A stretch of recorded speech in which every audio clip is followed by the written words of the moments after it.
अनेक जन्मों के संचित पाप, कोई इसी जन्म के केवल नहीं है, वो केवल मंडराते रहते हैं आकाश में दंड देने के लिए, समय इंतजार करते हैं।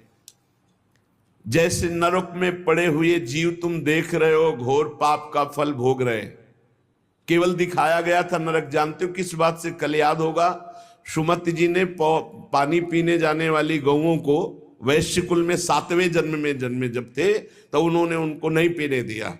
इसके अपराध से उनको नरक दिखाया गया था। राजन, ये जो तुमने पूछा कि किस किस पाप से पापियों को कौन कौन सा नरक में दंड मिलता है, वो मैं बतला रहा हूं। जो नीच मनुष्य कामना और लोभ के वशीभूत होकर दूषित दृष्टि से हर स्त्री को भोग भाव से देखता है, जिसको देखता है बस काम भाव से देखता है, तो यहां बड़ी बड़ी चोंच वाले वज्र के समान जिनकी चोंच ऐसे गिद्ध बार बार हजारों वर्ष उनकी आंखों को नोचते और खाते रहते हैं। वो आंखें बार बार होती रहती हैं, बार बार निकालते, यही वहां है कि मरना नहीं है।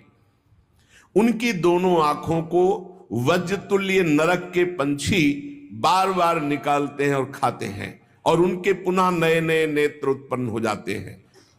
हजारों वर्ष तक उसको इस नेत्र दर्द पीड़ा भोगनी पड़ती है। और फिर जब मृत्युलोक में जन्मता है तो नेत्र रोगी पैदा होता है। वो यहां पैदा होगा नेत्र रोगी, या नेत्र ही नहीं है या नेत्रों में दिखाई नहीं दे रहा, कई तरह के व्यवधान।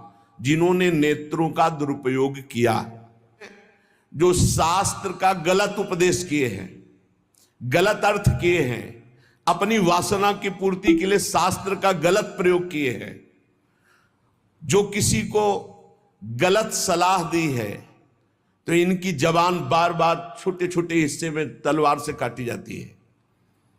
शास्त्र का उल्टा अर्थ बताया, उसकी जबान को वहां हजारों वर्ष काटा जाता है।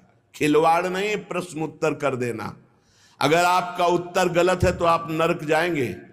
प्रश्न करता तो आप पर श्रद्धा करके पूछ रहा है, और आपने मनमानी उत्तर दे दिया और वैसा आचरण कर दिया, तो उसको पाप नहीं लगेगा, पाप आपको लगेगा, क्योंकि आपने आदेश किया है, और आपकी दुर्गति हो जाएगी।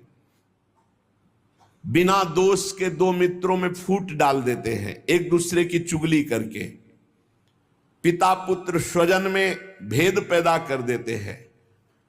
और जो पुरोहित, बहुत ध्यान देने योग्य बात, अनुष्ठान का संकल्प लेता लेकिन अनुष्ठान पूर्ण नहीं करता, जजमान को क्या पता।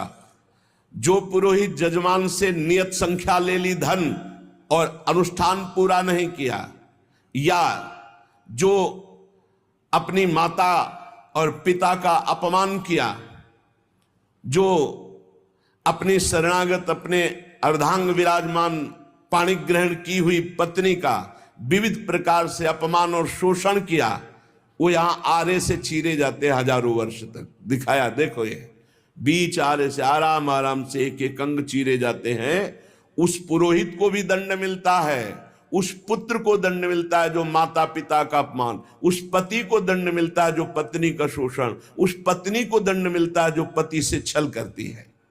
जो दूसरों की प्रसन्नता में जलते हैं, जो दूसरों की घरों में सोए हुए घरों में आग लगा देते हैं, या फसलों में आग लगा देते हैं और उनको प्राणांतक कष्ट देते हैं, उन अधम पापियों को यहां जलती हुई आग में जलाया जाता है। तुम देख लो, तपती हुई बालू डालकर उनको भूना जाता है और यहां आग में उन्हें जलाया जाता है।